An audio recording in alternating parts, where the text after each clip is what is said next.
All right. So if you don't know who I am, my name is Sam Wickert, and today we're going to be talking about converting a viral series into a video game. It's something that our team has been working towards for the better half of the past 2 years. And this talk here today is for individuals who might be in the filmmaking track, that might have gotten interested in Unreal Engine to utilize it for its real-time rendering capabilities.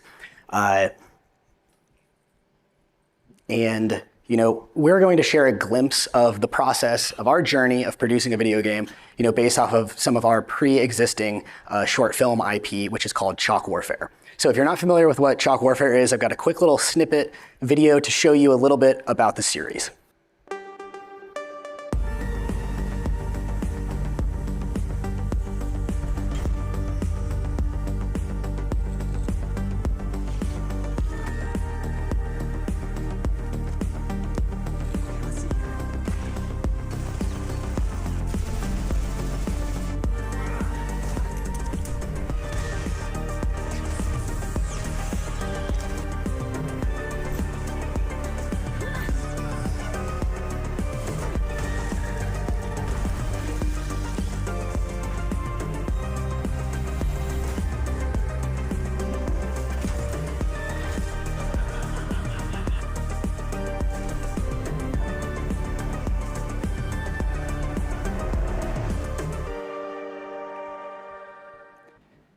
So it's a series that relies on creativity from the audience, right? There's some snippets of individuals leaving comments, and they watch it in the films.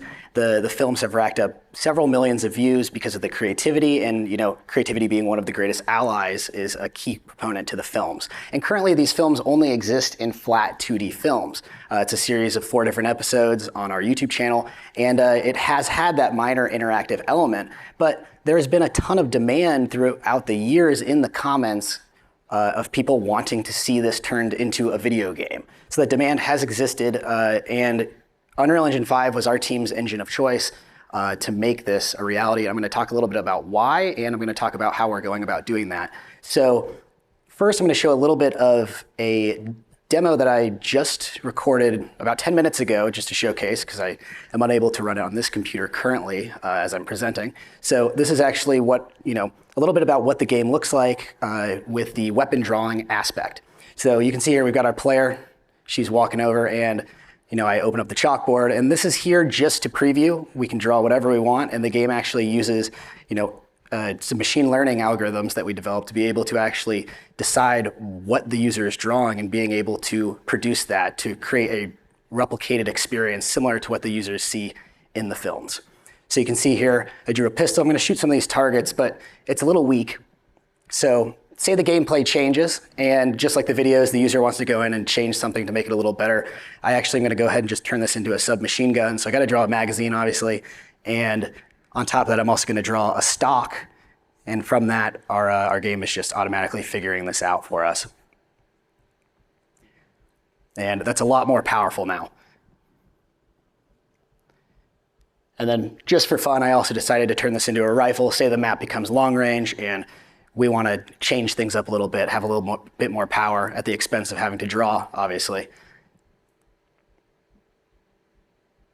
And I went ahead and made the magazine a little bigger, which the game recognizes all these different variables and elements. So this is what our current iteration of our game is currently looking like. And I'm going to walk you through kind of what this process looked like as we're actively developing and working on turning this IP that you have seen, turning this into what I just showed you. And the goal, obviously, is to make an immersive film experience, giving players the ability to participate in as well. And you can see a little bit about what our active experience currently looks like as we've been play testing.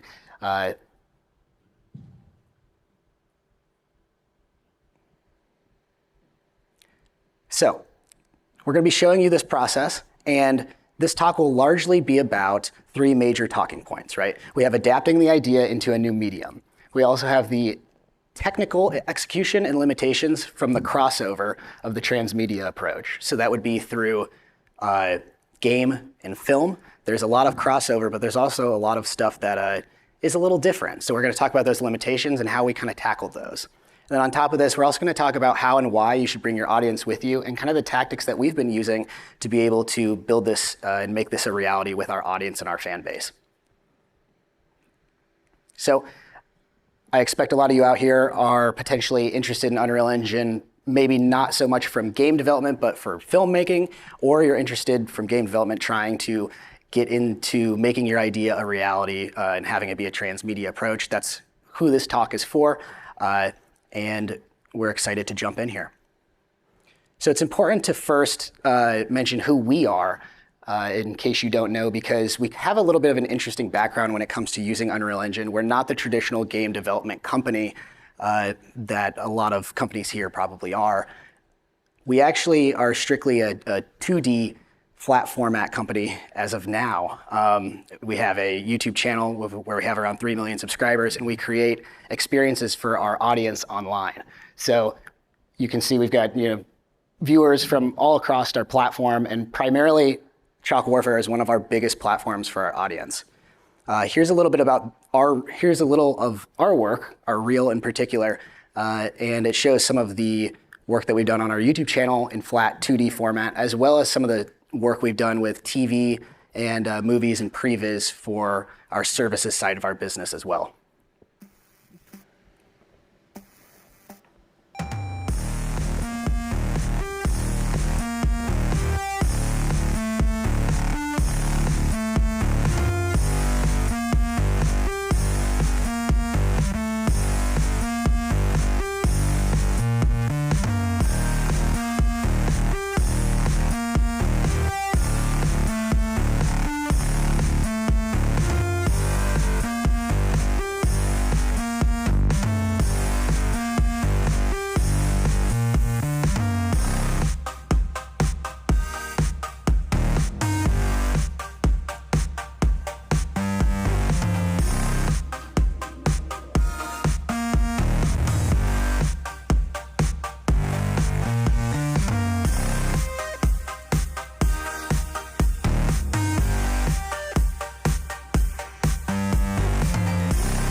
So you can see there's a big crossover of storytelling and technology in a lot of our content.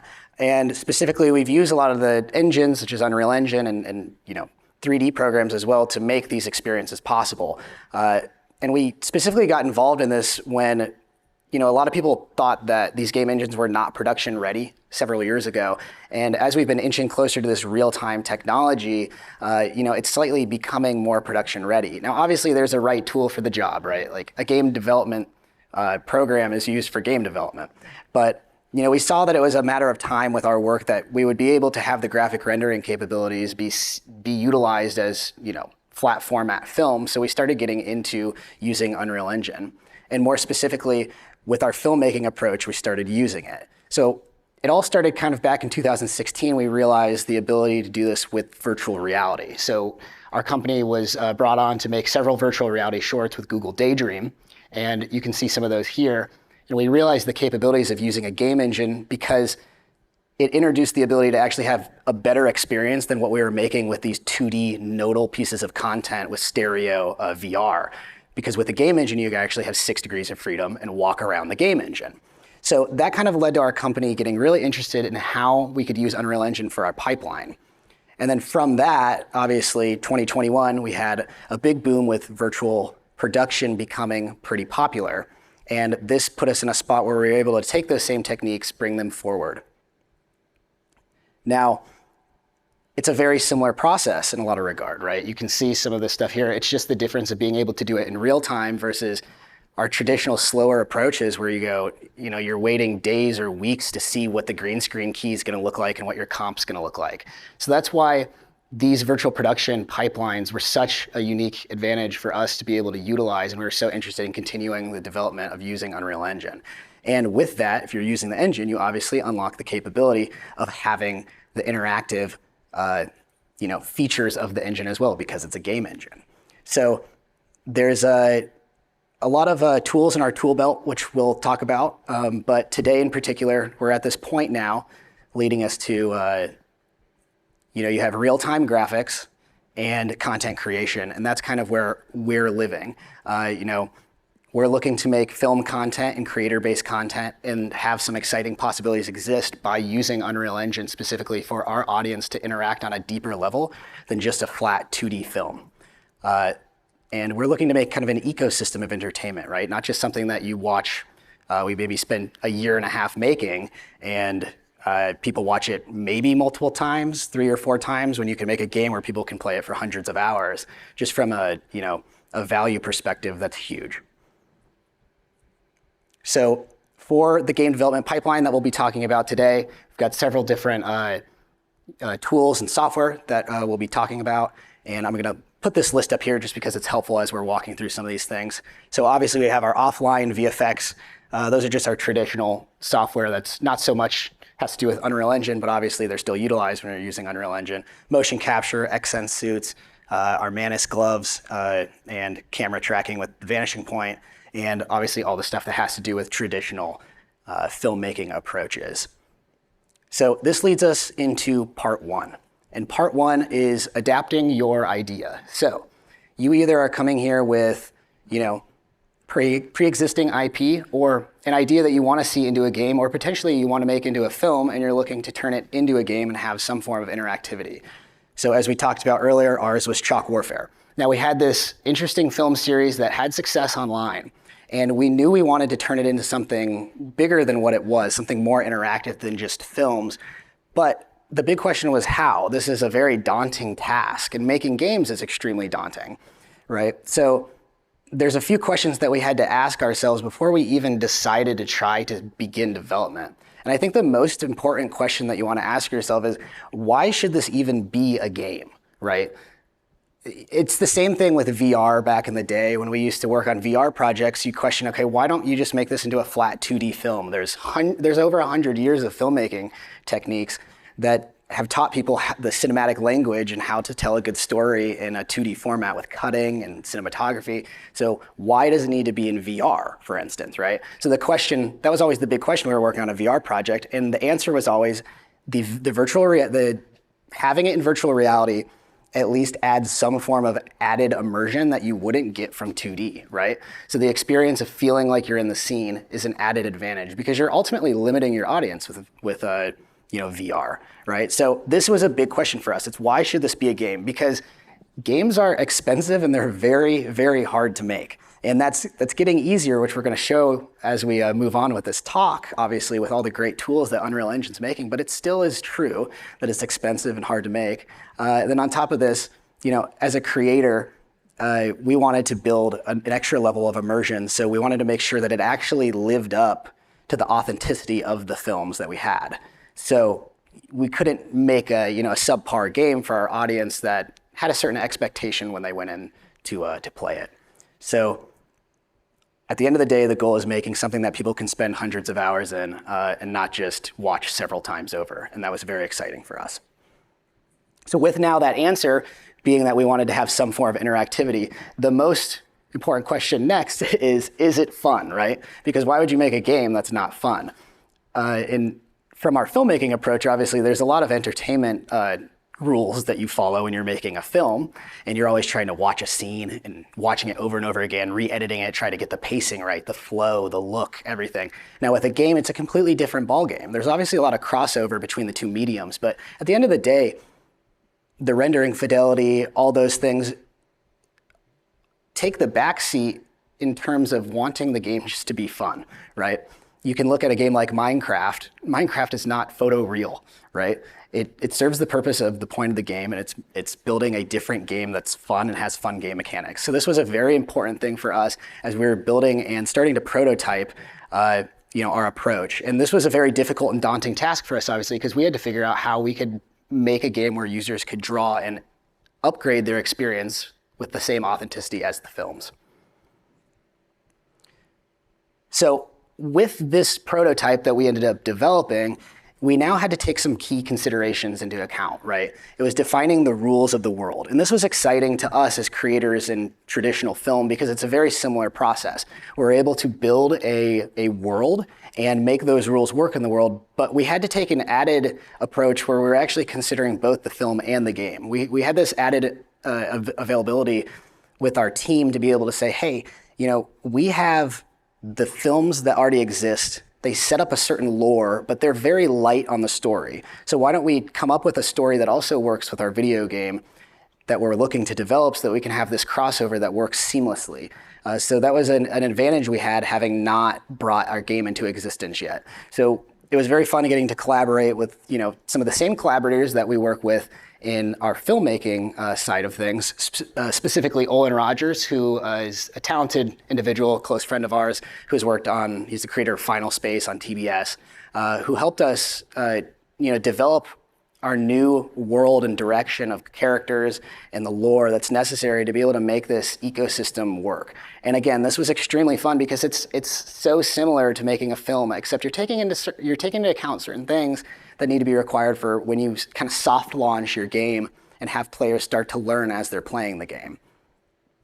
Now, from this, there's a very key character that I want to introduce you to if you haven't seen any of the videos, but this is Stuart. And Stuart was someone who came out of this transmedia approach that we were looking to build specifically with our lore that we wrote with Olin.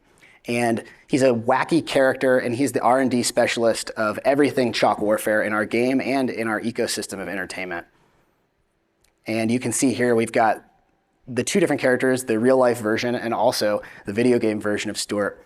And he was developed specifically for the demands of our audience and a lot of the comments that we had on the films wanting to see new weapons in particular. So I'm going to show you a little bit about the videos that we've been producing for our audience to be able to bring Chalk Warfare onto their phones and through content to them more regularly.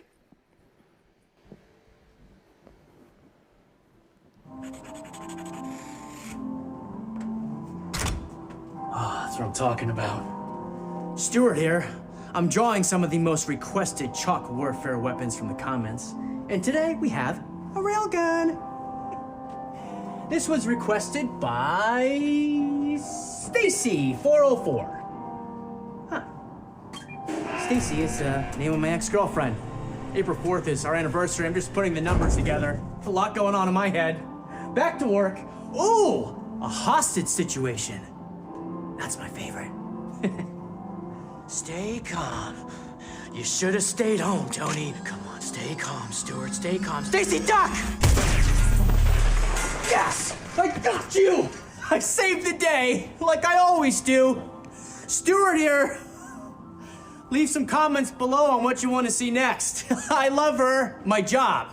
I love my job. So grateful every day.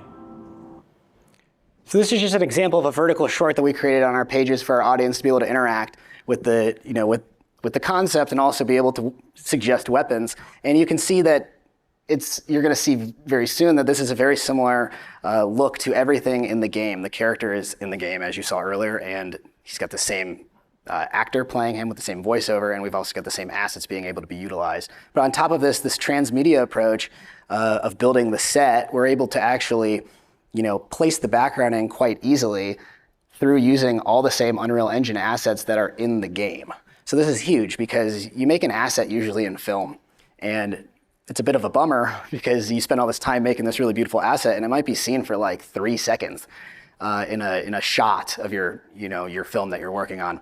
But in a game, you can have something that people see thousands of times. If you spend a lot of time on an animation for a reload, for instance, that's going to be seen a lot of times. So with this approach, we're able to reuse the same assets that we have for our shooting range, for instance, and also the test dummies that are out in the range as well. So here's a little bit about the process of us actually building the real-life physical set as well that matched the video game.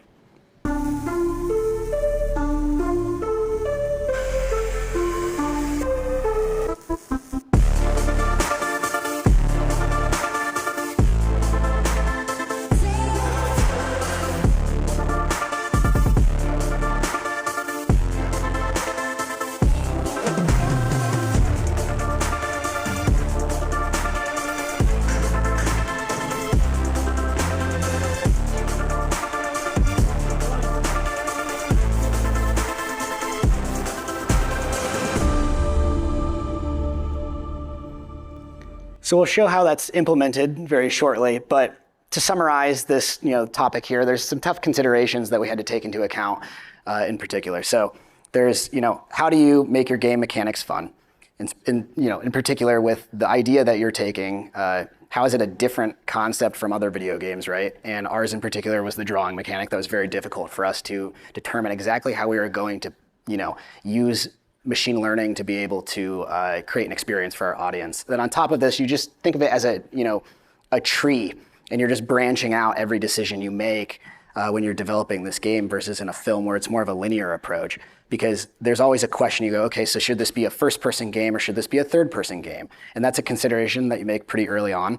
And then you branch off, and then you start branching off into other directions. So you go, okay, is this PvP or is it PvE? What is the gameplay mechanic here? So the gameplay loops, everything, and on top of that, even the barrier of entry for the user with the cost and the platform. These are all things that you have to decide very early on in comparison to film, where it's usually something that everyone can watch on their phone pretty easily and enjoy from pretty much everywhere now. So now we're going to talk a little bit about the technical execution, and we're going to show kind of how in visual effects there's a lot of similarities that not a lot of people realize through game development as well, but there are some key differences. And obviously, with visual effects, you're making assets that are very similar to games. Games have a unique, necessity to have, more optimization than in films, where you can just kind of completely destroy your CPU and have your computer rendering all night long. Versus in a game, you have to have it run very performant, and things are expensive to run in the game. But at the end of the day, making those assets is a very similar process. And one of the biggest differences for a team that's a visual effects team versus a game development team is literally game developers, right? Having developers on your team to be able to actually, implement the art and allow you to, implement your processes. So we were positioned quite well to be able to have similar pipelines for character creation, asset creation, and also just, creating scripts and everything that we needed to build for our characters to build our transmedia approach here to make this kind of ecosystem of content. Now, there were definitely some big pipeline improvements, and this is very cool coming from a visual effects supervisor here, because Unreal Engine specifically has really introduced some cool tech that, I look at some of the old software from back in the day that our company is still using, and we go, why can't our software have this? They are actively developing such incredible stuff with the MetaHuman tool set, the MetaHuman animator, and the MetaHuman creator to be able to, make it very easy for individuals to make realistic photoreal humans, or even build a character that just has the face rig. That would cost so much money as a visual effects company to build, a custom asset that you can continue to work on, create different faces for all of your characters off of, and then have that rig still be intact. That is a huge, huge thing. And we utilized that even with our game, even though we're not using metahumans, we utilize the same rigs that our Stuart character and all of our characters in the game are able to utilize. And because we're utilizing that same rig that Epic has created for its users, you can see here we're able to use all of their tools from the MetaHuman animator to literally record on an iPhone for all of the same acting from the same performances of our actor to place on the character. Now, here's a little bit about the approach that we have for our pipeline for when it comes to running a VFX pipeline, as well as running the game pipeline for our motion capture and all of our recording.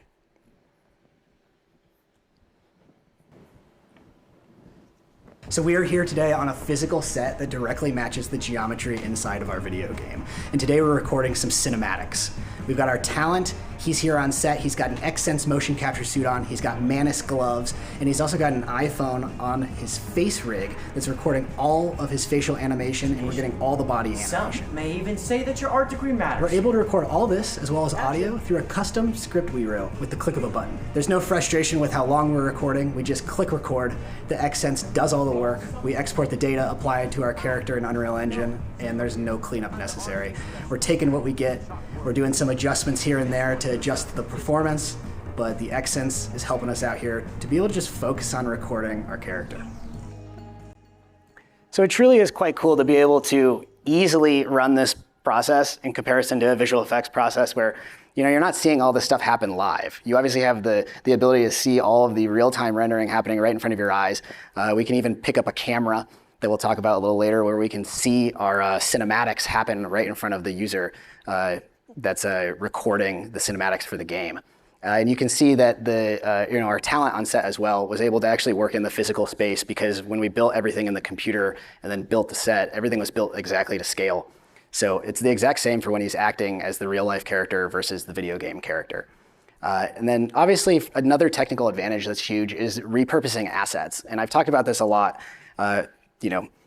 several minutes ago, which was, this idea of making all these assets, it's a lot of work. And in visual effects, there's a lot of things that are just one-offs. And a one-off in visual effects is when you spend all this time making this one thing and it only gets seen once.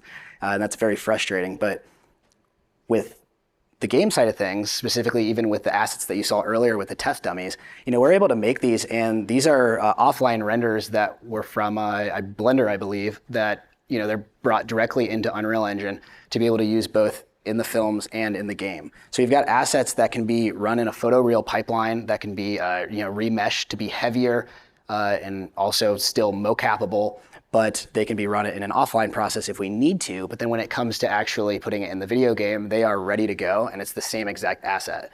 So the idea being that when a user, when a viewer of our videos is able to play the game and they've seen all the videos in the past, those assets are one-to-one, which is quite a cool experience. And there's one last technical thing I wanted to talk about, which I thought was very interesting that we've actively been doing as of the past few months, and not something I really ever thought we would be doing, which is previs. Now, previs is something that our company has done for years for TV and film. It's mainly been a service for other companies. So here you can see us doing previs for The Last of Us, and we talked about this at our talk with Epic last year.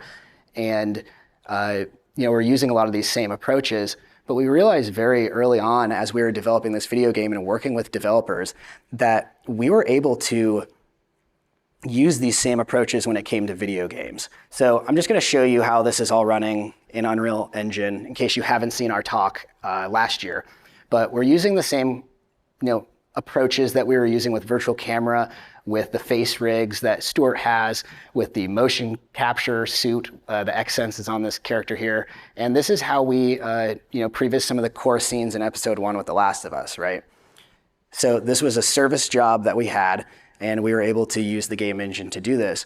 But we realized very early on as we were developing our processes here that we could previs every single thing in our game before we even developed it. And this would save us a ton of time because our company was, a lot of the guys at our company are uniquely qualified to be able to do this, but not on the development side. So it was a very fast approach for us to be able to see what something would look like, see how it would feel, which is what previs is used for.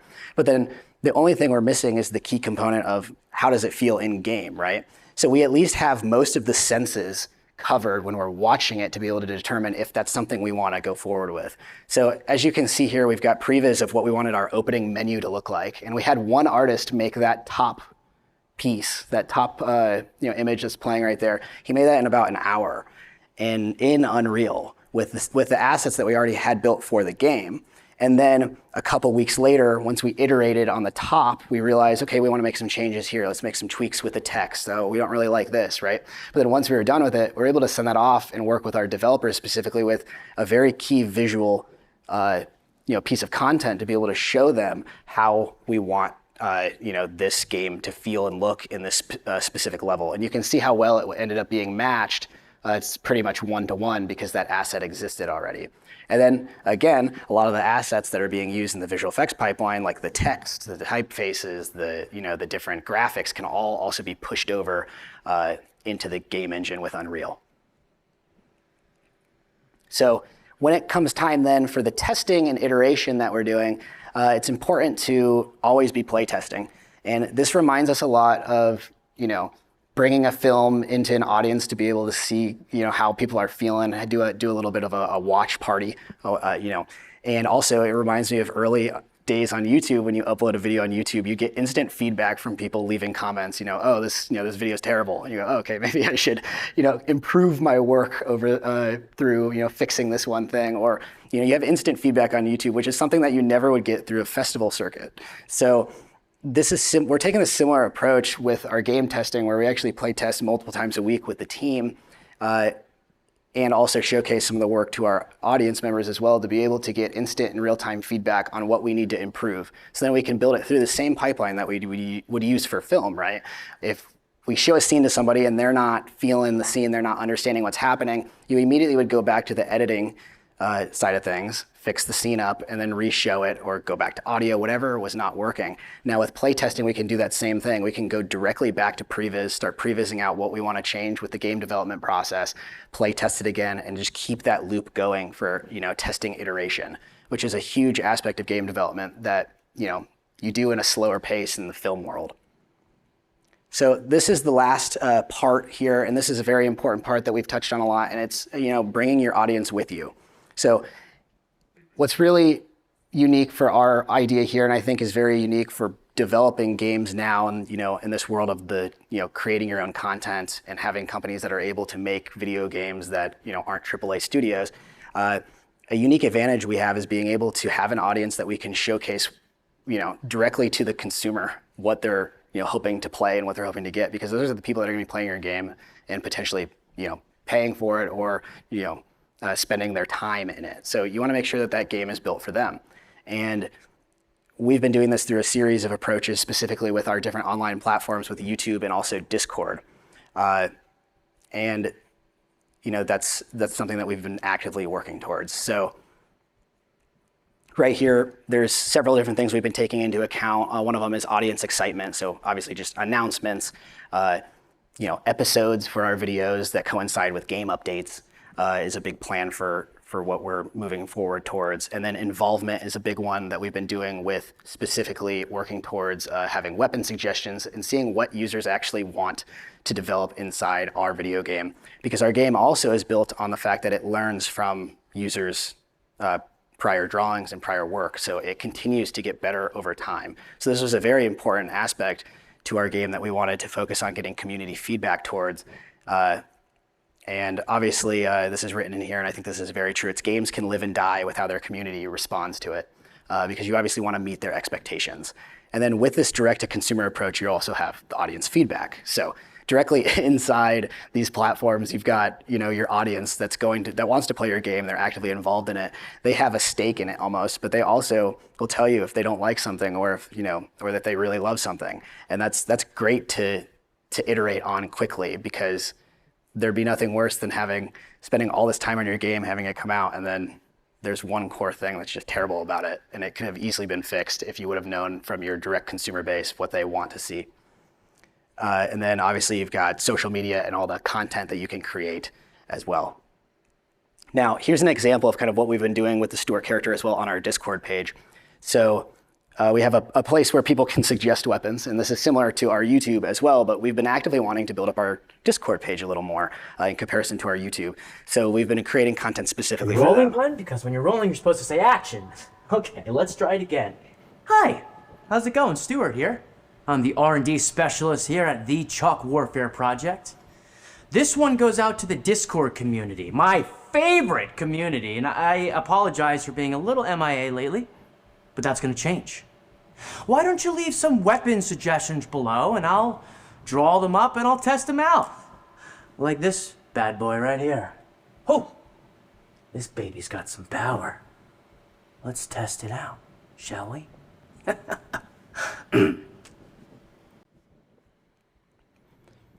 So from our approach here, Is it done? You gonna cut?